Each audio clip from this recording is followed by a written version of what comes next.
So mga tol, matapos pong tagumpay na masungkit ni Albert Pagara ang IBF Asia Lightweight title, nang talunin niya ang Chinese na si Akitilye Tilyelejan, 2 araw pa lang ang nagdaan na ginanap sa Iloilo, Pasig City.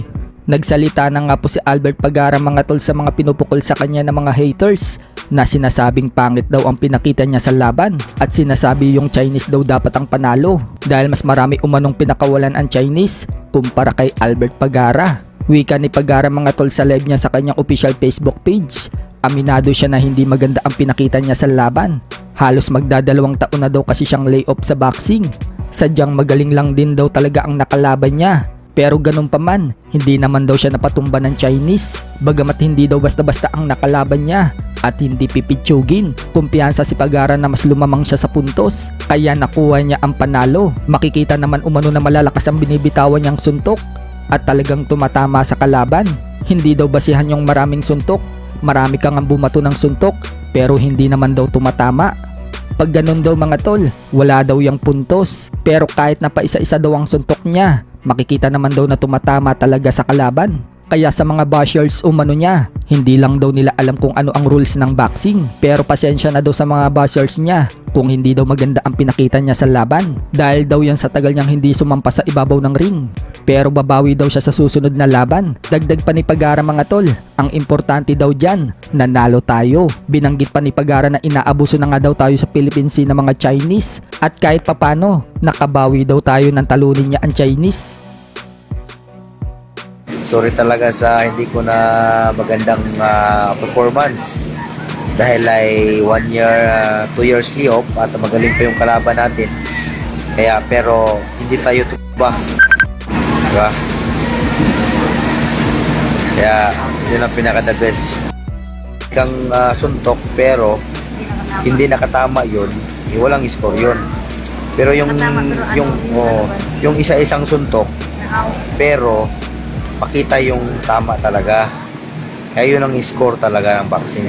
Hindi nila alam ng iba yung yung mga score kung hindi nila alam ng rules ng referee ng judge. Yun naman is 2 years layoff si idol nyo. Kaya pasensya na.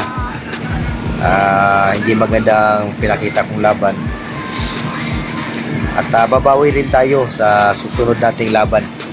Importante, hindi tayo natalo ng China. Kasi natalo nga tayo sa parang inabuso tayo sa Philippine Sea doon.